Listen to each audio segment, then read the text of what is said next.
Fala aí, galera. Tudo bem com vocês? Espero que sim. Aqui é o professor Leonardo, Geografia.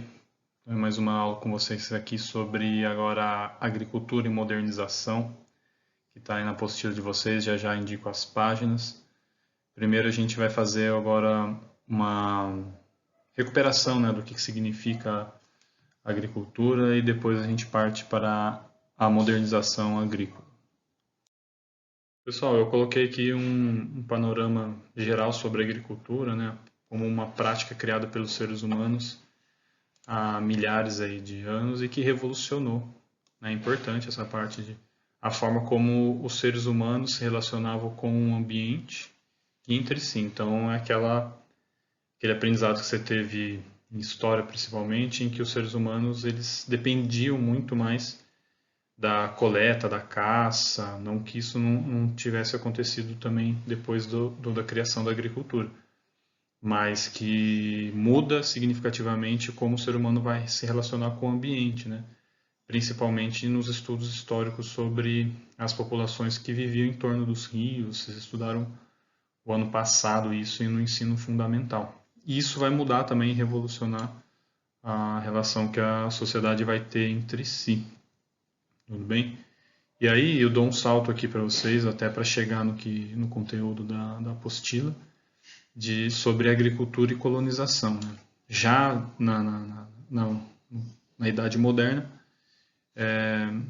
o ser humano, a sociedade que já se torna capitalista, né, o capitalismo comercial, com as expansões marítimas, né, os colonizadores, principalmente após o século XV, eles vão se instalar nas colônias, né, eles vão submeter as populações daquelas áreas, no caso do Brasil, que é o exemplo nosso aqui, são as populações indígenas, eles vão capturar seres humanos também no continente africano para ser escravizados aqui no país, e vão instalar as plantations. Né? O que são essas plantations? A forma de organização como os colonizadores utilizavam o espaço, né, o território, para a produção em larga escala de alguns produtos que as metrópoles necessitavam para gerar tanto dinheiro, né, quanto para matéria-prima também para a industrialização. No caso aqui do século XV ainda não havia uma industrialização propriamente dita, mas para a produção do açúcar, depois o próprio café, para vender nas metrópoles, né?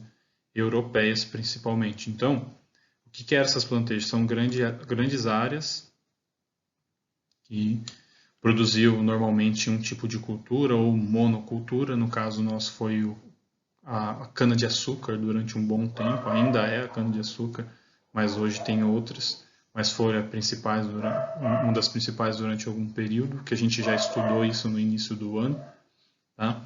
Depois o café, mas isso ajudou a gerar excedentes e a acumulação de capital para as metrópoles, no caso nosso Portugal, depois vem a expansão da potência inglesa e tantas outras potências europeias aí. Então, é importante chamar atenção para a agricultura, o quanto ela serviu no processo de acumulação de capital no início aí do capitalismo e a colonização como forma que as potências utilizaram para poder submeter, né, e violentar as suas colônias, no caso nosso aqui, o Brasil. E aí, depois da introdução que eu fiz aqui, eu vou para o capítulo 5, né, a partir da página 63 a gente vai conversando, para falar das atividades agrárias. Né? O autor ele dá um salto para a gente aí, ele vai para o século XX já, metade do século XX, e vai falar para a gente que desde os anos de 1950, né, quando a indústria se tornou o setor-chave da economia brasileira, a gente conversou sobre isso já, a industrialização, a cidade passou a prevalecer sobre o campo. Então, o campo se torna efetivamente, né, claramente submetido pela cidade. E a agropecuária começou a desempenhar um triplo papel, que o autor coloca para a gente. Primeiro, gerando divisas, continuou, né? A intenção principal da produção agrícola no Brasil são as exportações gerando divisas para dentro do país, até para financiar outras coisas. Isso aqui é uma discussão que eu pretendo ainda fazer em sala com vocês, né? que não é tão simples assim quanto eu estou falando, é um pouco mais complexo, mas eu vou voltar ainda nisso. Tá? O segundo papel que a agricultura vai desempenhar é de fornecimento de matérias-primas e combustíveis. Ele cita aqui o álcool, o algodão, a soja, o fumo, entre outros. E, por fim, alimentar os grandes contingentes humanos. Então, a agricultura não deixa de ter esse papel de gerar a, o básico para uma sociedade, que é a alimentação. Pessoal, agora a gente vai explorar um pouco esse mapa aqui da página 63, né, que fala do uso da terra no Brasil.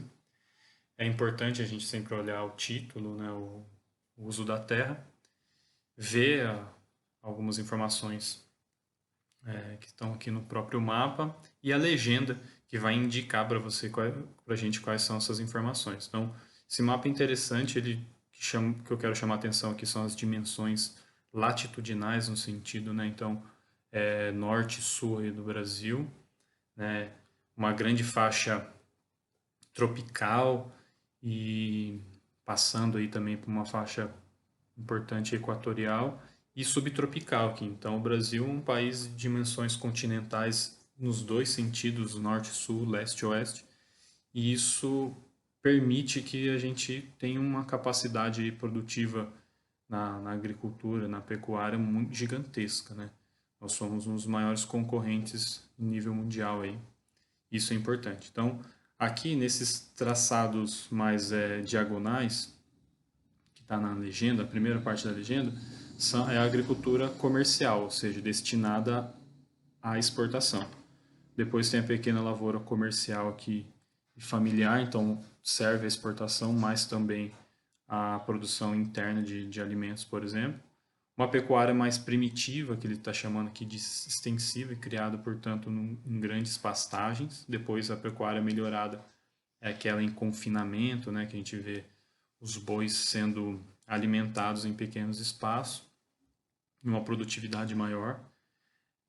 Pecuária leiteira, esse traçado vermelho aqui, certo? Você vê que a maior parte está aqui no nosso estado de São Paulo, e uma parte de Minas Gerais, Rio de Janeiro, Espírito Santo e Paraná.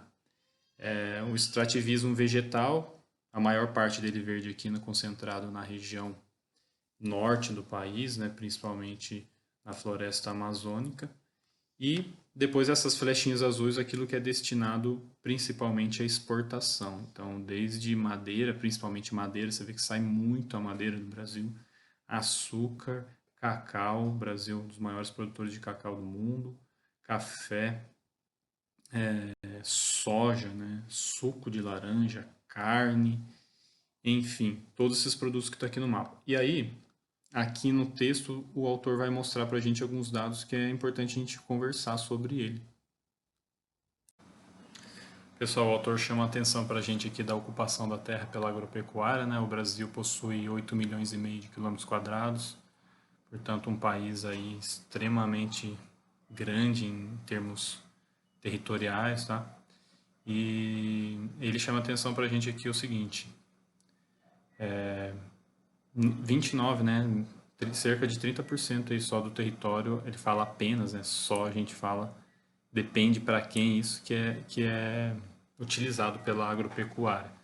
Pois a gente vai ver que isso é muito relativo mesmo, assim, ele coloca que existe uma relativa subutilização do território nacional. E a gente precisa questionar essa relativa subutilização, tá? Tem uns gráficos que ele mostra aqui, né? 70% são matas e terras não aproveitadas. Isso aqui que eu acho que é muito relativo, depende da visão de quem. São terras aproveitadas sim, normalmente por povos originários, considerados aí por nós como indígenas, né?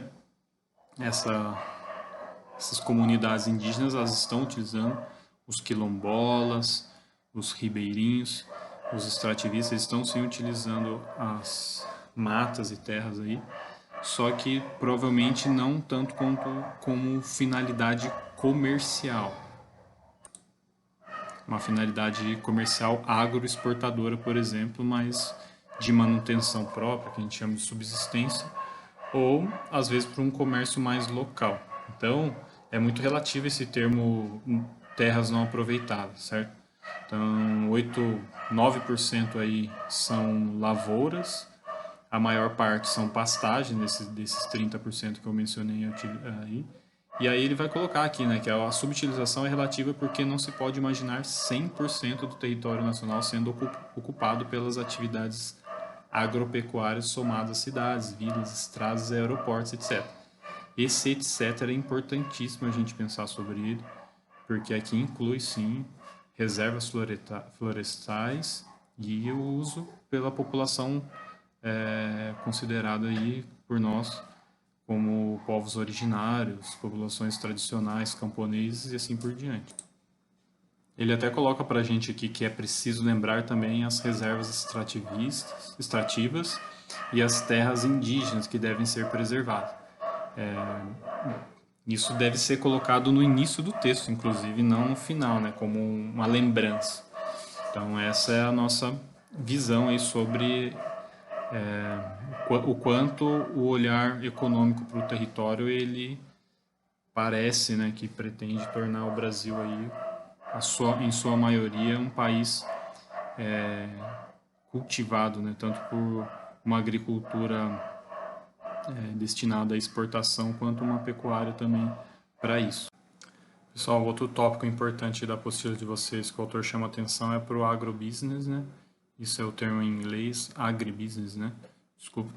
Mas para a gente aqui, o agronegócio, essa palavra ficou muito mais forte. É importante a gente ter noção do que é, do que significa esse agronegócio. O termo agribusiness designa toda uma cadeia de produção interligada de bens que dependem uns dos outros, né? Aí ele fala desde os próprios produtos agrícolas, como a gente costuma falar, soja, o fumo, algodão, café, cana, são os mais famosos aí entre nós. Passando por máquinas, equipamentos agrícolas, adubo, fertilizante, então tudo que envolve, né, essa produção agrícola agropecuária destinada à exportação, né, que ajuda a intensificar, né, a aumentar a produtividade para a exportação, a gente chama de agronegócio. Esse agronegócio, ele interliga, né, como ele fala aqui embaixo, não estamos diante de um setor apenas rural e muito menos apenas agrário, mas de um complexo que envolve atividades urbanas, rurais interligadas. Trata-se de uma subordinação do campo à cidade, ou em outros termos, uma modernização do campo. Então, o campo ele se encaixa aí, de fato, ao processo capitalista mundial, tá?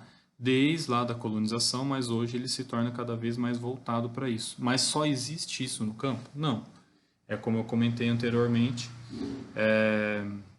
aos povos tradicionais, né, considerados aí quilombolas, camponeses, ribeirinhos e os próprios povos originários, os indígenas, eles também estão desenvolvendo a agricultura, mas não nesse formato, como a gente está conversando aqui agora com o agronegócio.